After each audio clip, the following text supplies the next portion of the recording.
Good morning again and welcome. My name is Dharmaraj.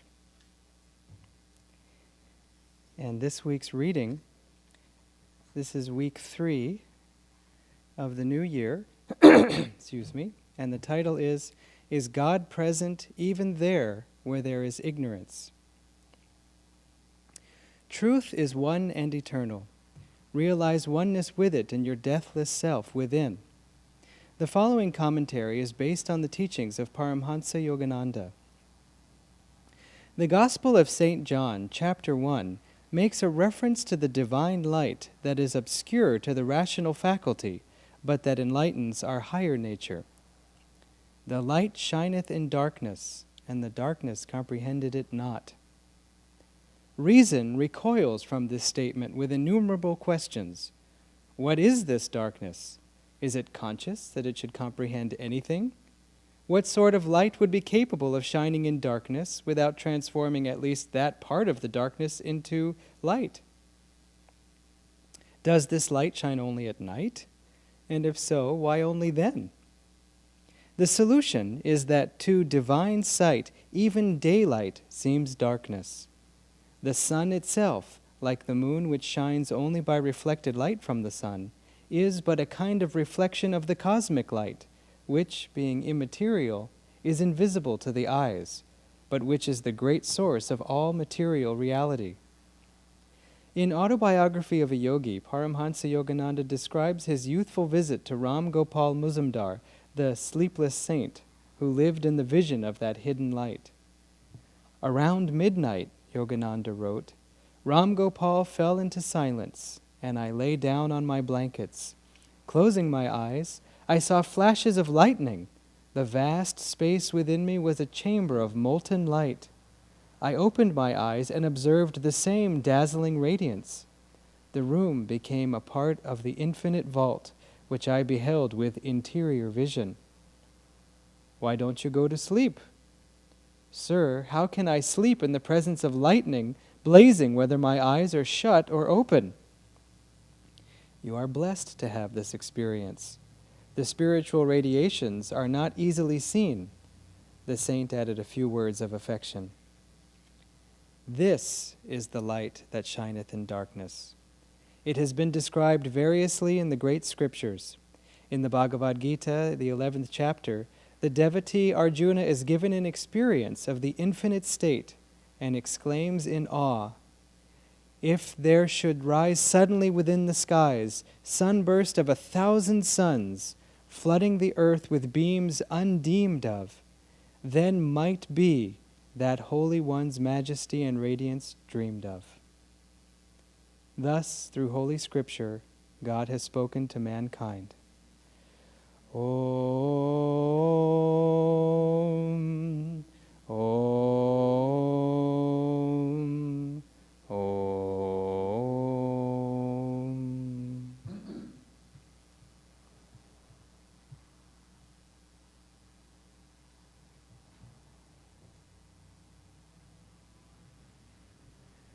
I wanted to talk a little bit about this passage in particular because it's such a crucial one for understanding the spiritual path, understanding ourselves, and also on a practical level, getting ourselves out of tricky situations, which is to say, bad moods in particular.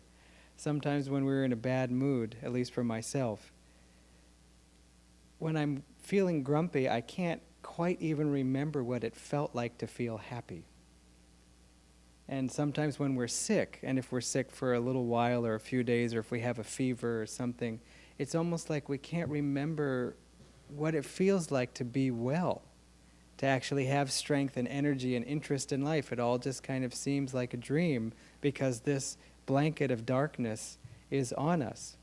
And that's part of what this is saying, that the light shineth in darkness, but the darkness comprehended it not.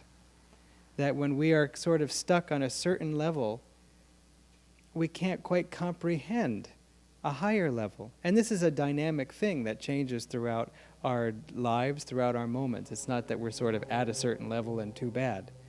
But it's a very deep message, and it's part of the message of this chant. Lord, when in darkness, Lord in confusion, always what? Always I will understand, always I will see? No, always I'll follow thee. Meaning that we say, even when my mind is mixed up, even when I can't see up from down, even when I feel like I'm going in the opposite direction, I still know I want truth and that I can attain truth. And that I will have that faith, if nothing else, born of the momentum of the good times, born of the momentum of my spiritual practice, and sometimes born of the momentum of being in company of other truth seekers. Not everybody's in a bad mood. So it must not be going around, it must just be me. So I'll just kind of sit here and pretend to be in a good mood. And Yogananda once said that he heard the advice that if you can't smile, then take your hands and lift the corners of your mouth. And he said, that's a good idea. Because partly doing so, you'll find yourself starting to giggle, and a smile escapes in spite of the mood. But taking a step back, I wanted to address, as we're now beginning the new year, here at Ananda, we read these commentaries every week, one for each week of the year, and they follow the same pattern as this one did, where there's a quote from the Bible and a quote from the Bhagavad Gita. And I wanted to talk a little bit about why we do this, and as it relates to the light shining in the darkness. Because where we begin the year, where Swami Kriyananda, who wrote these commentaries based on Yogananda's teachings, begins the year, the first week, the second week, and now the third week, is all from the first 5 verses of St. John. In the beginning was the Word, and the Word was with God, and the Word was God. The same was in the beginning with God. All things were made by Him, and without Him was not anything made that was made. In Him was life, and the life was the light of men. And the light shineth in darkness, and the darkness comprehended it not.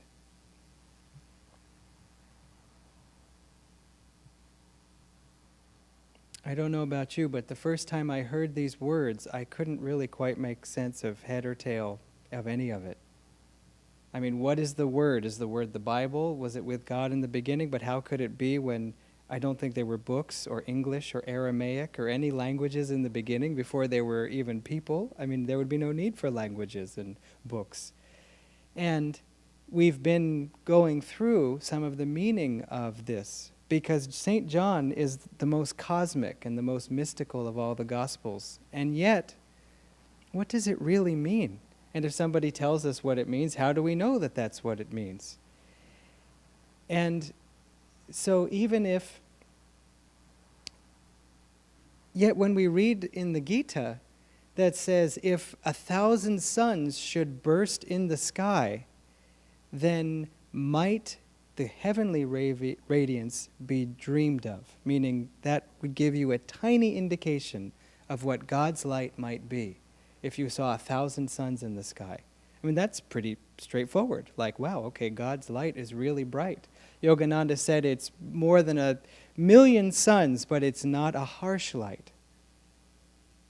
Which, of course, the sunlight is a harsh light. We can't even look straight at it without hurting our eyes.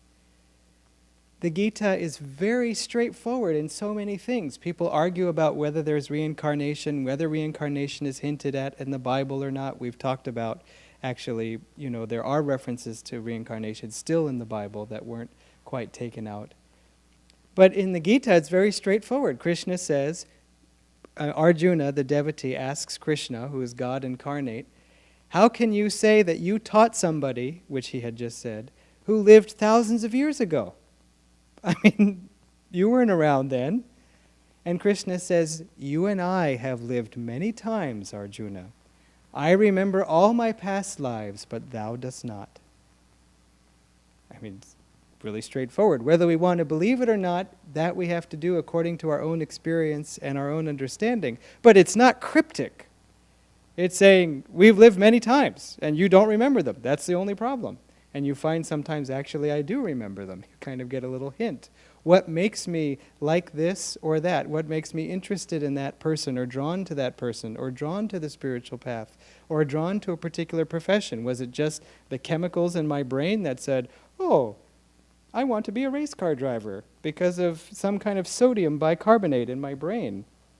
Or is there deeper underlying purpose and intention behind that?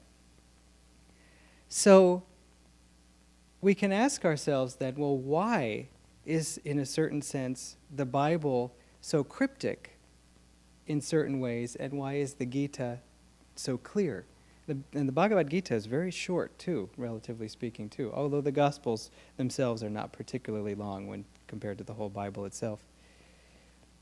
And Yogananda explained that the Bible was written in a darker time. And I don't mean darker evil, I just mean that it was written, actually probably a few hundred years after Christ, I believe, but the scholars debate, and I say let them debate. The fact is it was written, and it was written quite some time ago. And our people's understanding at that time was not very subtle. I mean, it was a gross time. I don't mean gross, disgusting, but just kind of material, physical things were the only reality. I mean, just saying that that the light was with God, and from that, or from the Word was with God, and from that were all things made which were made. Well, what is a word? I mean, a word somehow relates to sound. And sound is vibration. And therefore, to say that everything is made of vibration, well, we say, well, actually, we do understand that now, because physics has said that everything in existence has a particular vibration, a wavelength. This is not E equals mc squared, but this is another. It's called de Broglie's hypothesis that he actually wrote as his PhD dissertation, that everything has a wavelength, and all the professors were like, huh? And all the math and all the reasoning and all of it was just too confusing to them. But they said he might be onto something, but he might just be crazy. And how do we know? So they sent his PhD dissertation to Einstein, and Einstein said, well, I don't fully understand all of it, but I think you should give him his PhD. And then in time it came to be proven all the different things, that it's not just, we're aware of the spectrum of light, for example, that, the red, orange, green, etc. Red, orange, yellow, sorry, etc. That those are different, kinds of light vibrating on different frequencies, and that there's, ultraviolet light and infrared light on either side that we can't see and all that. So we're aware that different vibrations can produce different experiences, and the physicists say, yeah, everything is that. The chair is made out of atoms, and the atoms are actually vibrating. They're in constant motion. And we say, yeah, okay, no, that makes sense. Does it really make sense? I mean, have we seen the atoms?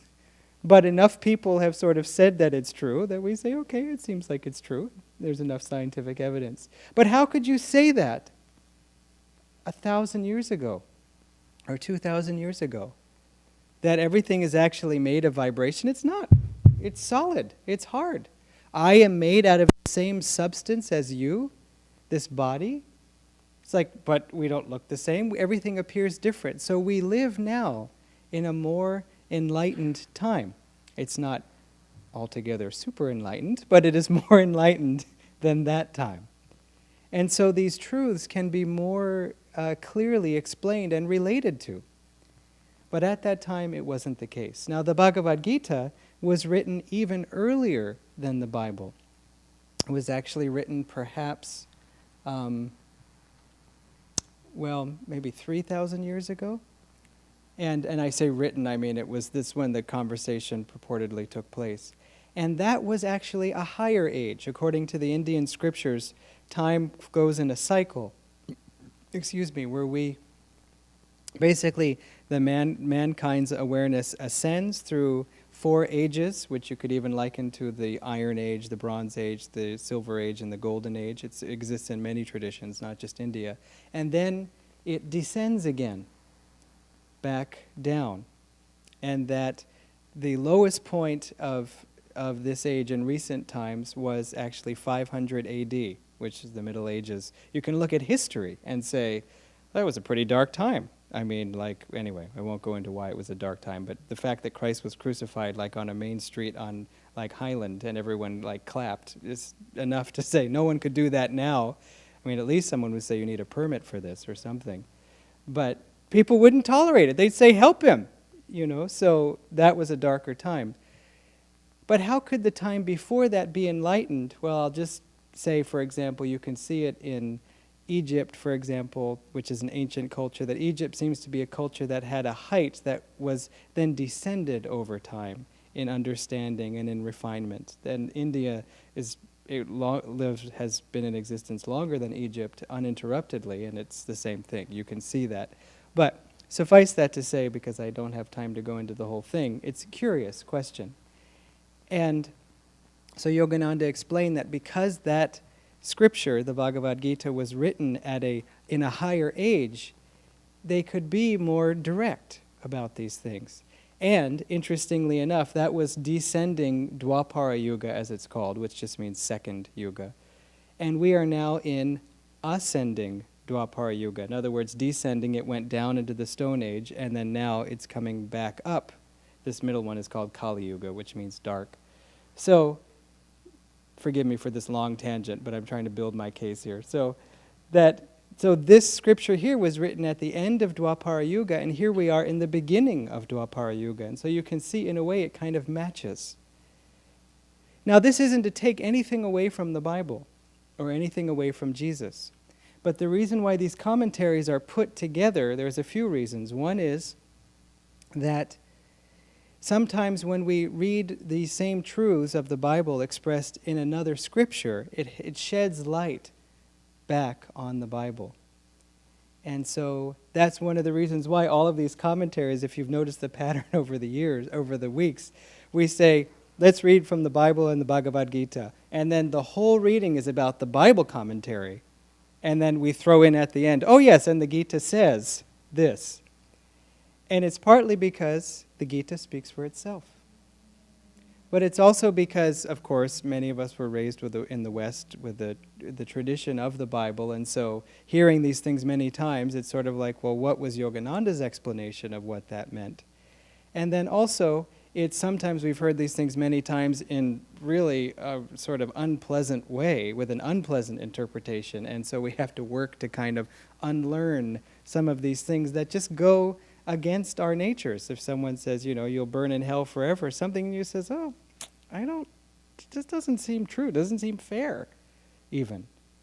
And so that's the part that we sometimes have to unlearn so that our what the truth is, but also our perception of the truth can come out. Now, how do we live on a practical basis with this concept of the light shineth in darkness, and the darkness comprehended it not?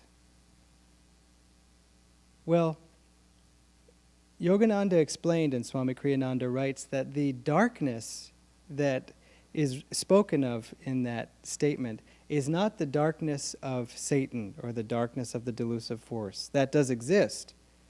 But the darkness he's talking about is that tendency to go away from God, that ignorance, that kind of, you could sometimes, it's called the death principle, but just the part of us that goes, you know what, forget it. I'm just going to go to sleep. Sometimes we need to go to sleep. It's not that I'm saying don't go to sleep ever, but it's just to say that I know sometimes when I feel a cold coming on, I know that if I say, I don't have time to be sick, I've got too many things to do, so get out. Sometimes that works. But I know also, sometimes when I feel a cold coming on, I go, oh, I have a cold now. I can't do all those things that I'm supposed to do because I'm sick. And I just give into it. And sometimes we have to, because it's basically God saying, slow down. No, I'm too busy. Put the phone down. I'm sorry, I can't. This is a really important call. Now you're sick. Okay. I'm sick. I can't do anything. So, those, it's not like a black or white sort of thing, but there is that part of us that pulls away from the light, and there's the part that goes towards the light. Obviously, we should, feel very grateful that we're even interested in the light. I mean, of all the things we could do Sunday morning, we're wanting to meditate, we're wanting to chant, we're wanting to come together like this. So, without overly patting ourselves on the back, we should pat a little bit, and also we should get down on our knees in gratitude that we have that interest. Because what gave us that interest? I don't know. I don't know why it appeals to me so much. I can explain, sort of having suffered enough. I thought, there must be something better. That's usually what it is. And so, in terms of this, another thing to take heart in, which is a subtle point Swami makes in another commentary, is that the light shineth is in the present tense, but the darkness comprehended it not is in the past tense. In modern language, we would say, the light shines in darkness, and the darkness comprehended it not, which seems like, that doesn't even agree in terms of present or past tense. But he said the reason why it's given that way is because the darkness not comprehending it is in the past, because it is finite. Our lack of understanding, our darkness, is not permanent. It's only as long as it takes for us to fully receive the light. In other words, to become enlightened, to become free souls. And so we should always remember that any limitation, any frustration, any test we're going to is temporary, is finite. And, for better or worse, any sort of exulting joy, any sort of, finally things are going smoothly. Okay, well, if we can just breathe and say, I'm really glad for the good weather, but let's see how things are tomorrow. I'm not going to let myself commit fully to, I'm glad that all of my troubles are over, because then I'll just end up swinging into upset when finally there's a flat tire or something else goes wrong. But how does this darkness arise? I know it's funny. I was trying to park in Trader Joe's, of all places, and this is just down here on 3rd and La Brea, and if you've ever tried to park there, it's a nightmare because the lot is really, really small, and there's a ton of cars coming in, it's narrow, and there's cars going out, but it seems like the other guy is always the one getting the spot that you were looking at and hungering after. And so I just decided I could park on the street, but I could just park in this parking lot, and people always complain about it, but eventually there's going to have to be a spot for me, so what's the problem? So I came back, and I told somebody, if it took me 5 minutes to park, but what's 5 minutes? There is this entitlement as an American that if I want to shop, I should be able to park. But okay, fine. It took 5 minutes. No harm done. I could hum for 5 minutes. And so one of my friends said to me, you're so patient. And I thought, I guess I am kind of patient, aren't I? It's nothing. I meditate, and so. And so there I go, down that scary road. And so I went to Trader Joe's a little bit later, and I went to park, and there were 5 cars in front of me in this big serpent thing, and I just thought, that's okay, I'm patient. I don't mind. It feels good to be so patient. I see some of these other people seem upset. Oh, I'm sorry. I wish patience for you. So then, I hope this sounds uneasy, because it's definitely, I was cruising for a bruising with all of these thoughts. So I finally parked. And then I went in and I did my shopping and I came out, and then I pulled out to go. And as I pulled out onto the street, I realized I had forgotten something. And I got so mad because now I had to go and park in this line again, and I was furious and impatient and completely the other way. Just it's not fair, I already paid my dues, I waited and I parked. Ridiculous, because if we start to go too far in one direction, we end up swinging in the other. And so I was really angry. I was also not particularly well at the time, so that kind of fed it. And so I just decided, okay, how can I get out of this mood? Because I don't like feeling this way, and I can't say, no, it's good for you. I was like, it's not good for me. I'm sick. I should be in home, all this stuff. So I finally just played a trick on my mind. And I said, maybe if I hadn't had to go back into Trader Joe's, maybe I would have gotten in a car accident. Maybe this actually is helping me to have to go through this whole ridiculous thing again. And if I only knew what the alternative was, I would feel very happy about that. There's an Indian story about a king and his trusted advisor, and they would often go out hunting, and his advisor would always say to him, the king would bring him all kinds of troubles, and his advisor would say, everything happens for the best. And so the king would try to take that in and say, okay, everything happens for the best, all right. And I think it's an important thing to do, to see. The only problem is our window is just too short that we see. But anyway, I won't ruin the story with philosophy. So the king and his counselor were out hunting one day when they were suddenly surrounded by basically the people who lived in the trees, the Aboriginal type folk, that grabbed them, seized them, and brought them off back to their little village where they had this nice big kettle and all this fire. Oops, I skipped a part of the story. Sorry. Going back just 1 second. When they were hunting a wild boar, the king and the counselor and his party, there was an accident when one of the servants was trying to cut the boar and cut the king's thumb off.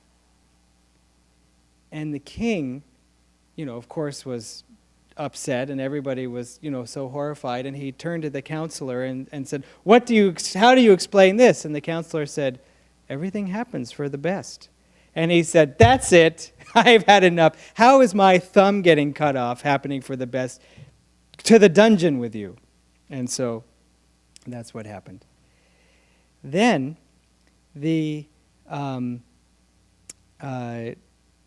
counselor was locked up, and the king continued to go on his hunting without his ridiculous, Pollyanna counselor who's always saying these positive things. And now going back to where we were, then they got all surrounded, and then there was this big pot, and they were going to cook the king. And as they were basically, wanting to lower him into the pot as this noble sacrifice and then also turning into lunch, they saw that his thumb was missing. And they said, they started muttering to themselves and basically said, we can't offer an imperfect sacrifice to the gods because then they'll be mad. So they said, okay, fine. And they had to let him go. He was thrilled, but then he was also brokenhearted. And he went back to his kingdom, and he went down to the dungeon where the counselor was, and he said, I am so sorry that I didn't believe you, and that here it is, I've locked you up all this time, and you were right. Can you ever forgive me? And the counselor said, my lord, everything happens for the best. He said, if you hadn't locked me up, then I would have been out hunting with you that day. And I have my thumbs, and they would have cooked me. So it's important to keep that in mind. I don't say it's easy, but sometimes I dare Divine Mother. Yogananda said, just the thing we don't want to happen, that's what happens to us. But it ends up working out for the best. And that we can also see, Swami Kriyananda said that Divine Mother has a sense of humor. That just the thing that we think is going to ruin things happens, but ends up working out. But I don't say, in the moment, it's easy. And sometimes it's crippling. But sometimes I have said, Divine Mother, I dare you to show me how this could possibly be of any good to me at all, because it seems pretty bad and pretty unfair.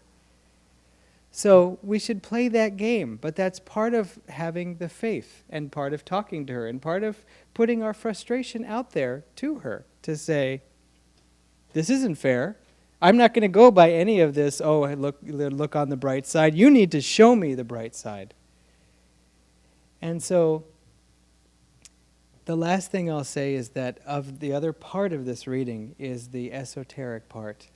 The light shineth in darkness, and the darkness comprehended it not. And as Swami Kriyananda commented in Autobiography of a Yogi, by that passage, that Yogananda saw the lights blazing whether his eyes were closed or open. That the light of the spiritual eye, the inner light, the cosmic light, we can perceive when our eyes are closed. Not always, not for everyone. It's individual, but it's always there. Whether we can see it or not, it is there. And that is the light that's shining in darkness. Yogananda, one of the first stories in Autobiography of a Yogi, is he sat up in his bed when he was 5 and said, "What lies behind the darkness of closed eyes?" And then he had this radiant vision of these Himalayan yogis and then also the light of God.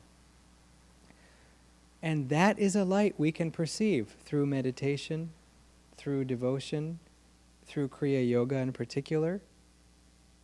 That, as Yogananda taught it, it helps one to see that light, the light of the spiritual eye. Now, what if we've been meditating a long time and haven't seen the light? Does that mean that we are less spiritual than all those people who just the first time they meditate, they see the spiritual eye? Somebody asked Swami Kriyananda that. I just have to know, am I lesser because I don't see light? And he said, oh no, not at all. And I think he said this, or else somebody else did, that the first step on the spiritual path for one of us can be the last step for another. Some of us may not see light till the very end and then go into God the first time we see the light. And others of us see it in the very beginning. But it doesn't mean our work is over. So we should take heart, though, that the light is always there, and the light is interested in us. It wants us to see it. It's not because, well, when you become pure enough, then I will condescend to display my light to you. It's desperate for us to see it, or to feel it, or to hear God as sound, or to feel that joy. But God in His infinite vastness, Yogananda said, is also infinitely small, infinitesimal. And I like that very much as a mathematician, because we have ways of counting how big is infinity, and there's different sizes of infinity, if you can believe it. And the infinity of all the numbers, that, with all the decimal points like 1 point, blah, blah, blah, that infinite number of numbers is the same size as all the numbers between 0 and 1. Because you could say 0.111116, 0.111117, and on and on and on. So God is infinitely small, which means He's in each one of our hearts. As much as He's out at all of those millions of galaxies, how could He possibly think about one little person walking around, driving around Trader Joe's parking lot? He does.